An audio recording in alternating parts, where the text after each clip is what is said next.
दिनांक 24 फेब्रुवारी. दैनंदिन ज्ञानेश्वरी. अध्याय 6. आत्मसंयोग योग. अलंकापुरी पुण्यभूमी पवित्रम ते नांदतो ज्ञानराजा सुपात्र. तया आठविता महापुण्यराशी. नमस्कार माझा सद्गुरू श्री ज्ञानेश्वरांसी. ओवी क्रमांक 301 ते 330. ते वेळी कुंडलिनी हे भाष जाये, मग मारुती ऐसे नाम होय. परिशक्ती पण ते आहे, जवने मिळे शिवी. मग जालंधर सांडी, ककारात फोडी. गगनाचे पहाडी पैठी होय, ते ओंकाराची पाठी. पाय देत उठा उठी, पश्यंतीचे पाओठी मागा घाली. पुढा तन्मात्रा अर्धवैरी, आकाशाच्या अंतरी. भरती गमे सागरी सरिता जेवी. मग ब्रह्मारंध्री स्थिरावुनी, सोहम भावाच्या बाह्या पसरुनी. परमात्मलिंगा धावुनी अंगाघडे, तो महाभूतांची जवनिका फिटे. मग दोहिसी होय झटे, तेत गगना सकट आटे. समरसितिये पै मेघाचे निमुखी निवडला. समुद्र का ओघी पडिला, तो मागुता जैसा आला आपण पया. तेवी पिंडाचे निमिषे, पदी पद प्रवेशे. ते एकतत्व होय तैसे पंडुकुमरा. आता तुझे हन होते, की एकची हे आई ते. ऐशिये विवंचने पुरते उरेचे ना. गगनी गगन लया जाये, ऐसे जे काही आहे. ते अनुभवे जो होय तो होऊनी ठाके. म्हणून तेथीची मातू, न चढीचे बोलाचा हातू. जेने संवादाचे आगावा अंतू पैठिकी जे. अर्जुना एरवी तरी, या अभिप्रायाचा जे गर्भधरी.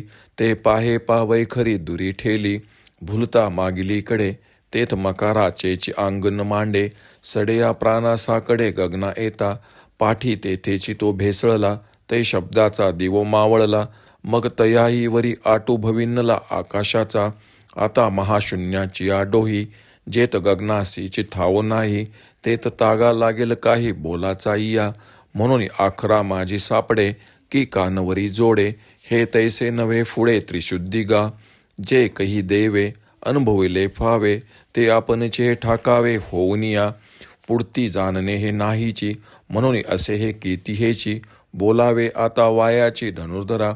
ऐसे शब्द जात मागो रे सरे, जेत संकल्पाचे आयुष्य पुरे. वाराही जेतन शिरे विचारांचा. जे उन्मनीयेचे लावण्य, जे तुर्येचे तारुण्य.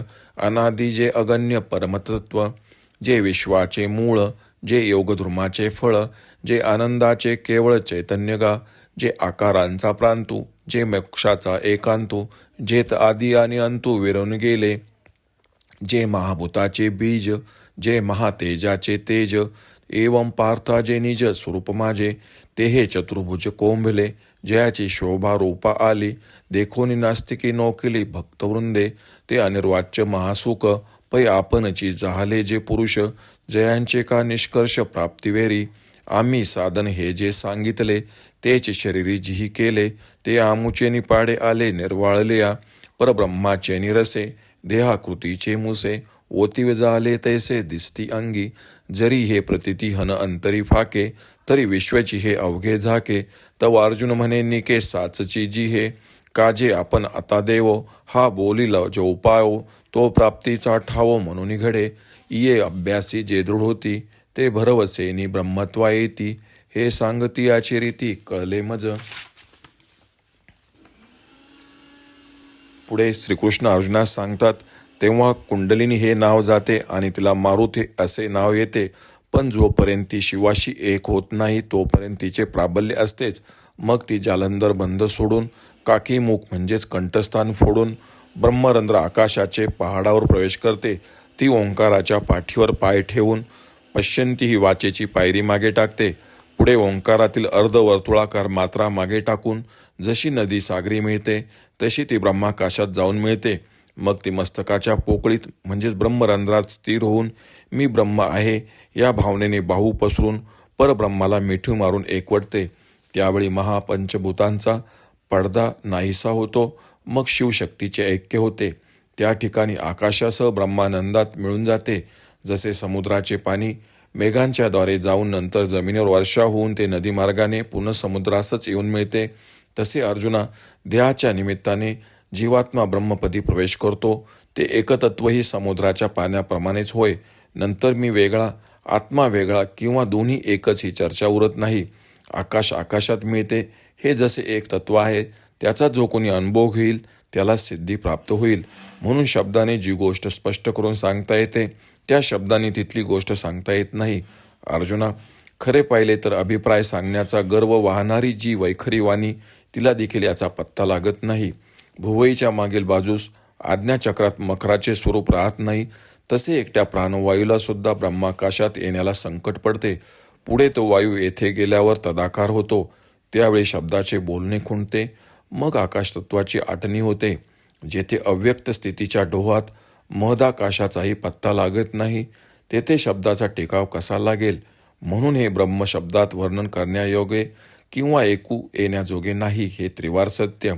जेव्हा दैवयोगाने याचा अनुभव येतो तेव्हा तो अनुभव घेणारा तद्रूप होऊन जातो. नंतर तेथील स्थिती जाणण्याची आपोआपच राहते.